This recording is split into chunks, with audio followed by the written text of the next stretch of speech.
Friends, ఇవాళ మనం తోటకూర పప్పు ఎలా చేయాలో నేర్చుకుందాము. ఇక్కడ నేను తోటకూర 4 కట్టలు తీసుకున్నాను. కందిపప్పు వచ్చేసి 1 గ్లాస్ తీసుకున్నాను. పచ్చిమిరపకాయలు వచ్చేసి 150 గ్రామ్స్ తీసుకున్నాను. టొమాటోస్ వచ్చేసి 3 తీసుకున్నాను. 1 ఆనియన్, కొంచెం చింతపండు తీసుకున్నాం. ఇప్పుడు దీన్ని ఎలా తయారు చేసుకోవాలో చూద్దాం.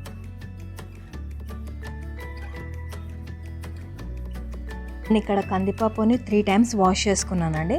ఇప్పుడు మనం ఇందులో 1 టీ స్పూన్ పసుపు వేసుకుందాం.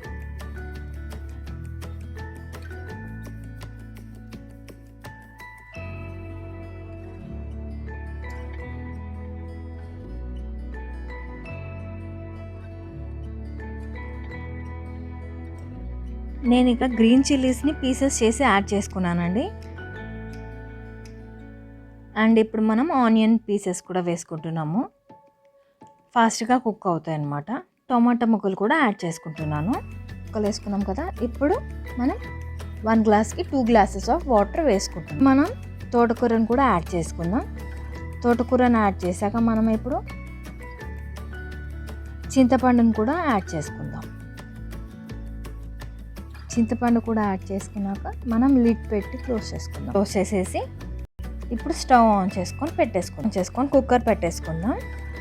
విజిల్స్ వచ్చేంత వరకు కుక్ చేసుకుందాం. ఇక్కడ 5 విజిల్స్ వచ్చేంత వరకు మనం వెయిట్ చేద్దాం.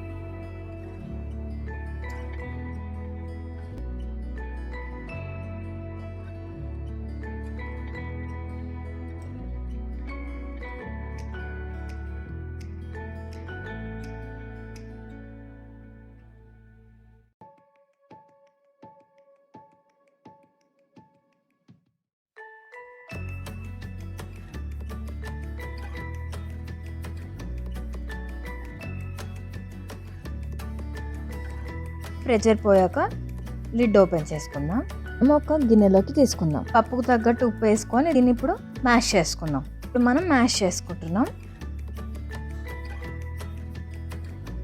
ఇప్పుడు మనం స్టవ్ మీద ప్యాన్ పెట్టి అందులో ఆయిల్ వేసుకుందాం. ఆయిల్ హీట్ అయిన తర్వాత అందులో మనం ఆవాలు వేగిన తర్వాత మనం జీలకర్ర వేసుకుందాం.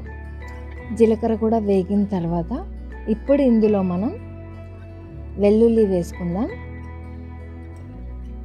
వెల్లుల్లి కావాలంటే మీరు అలానే వేసుకోవచ్చు, లేకపోతే కట్ చేసైనా వేసుకోవచ్చు. కానీ ఈ వెల్లుల్లిని మనం గోల్డెన్ బ్రౌన్ వచ్చేంత వరకు వేయించాలి. గోల్డెన్ బ్రౌన్ వరకు వచ్చేంత వరకు వేయిస్తే టేస్ట్ అనేది చాలా బాగుంటుంది పప్పుకి. అందుకని మనం గోల్డెన్ బ్రౌన్ వచ్చేంత వరకు వేపిద్దాం.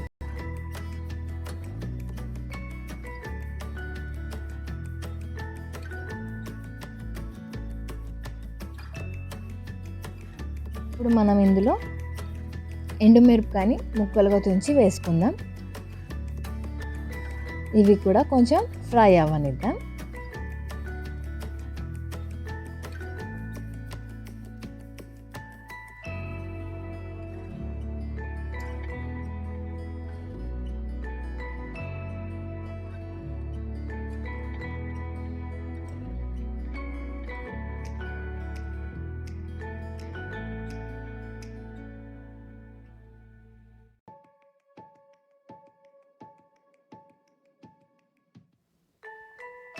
ఇప్పుడు ఇందులో మనం కరివేపాకు వేసుకొని పప్పు వేసుకుందాం.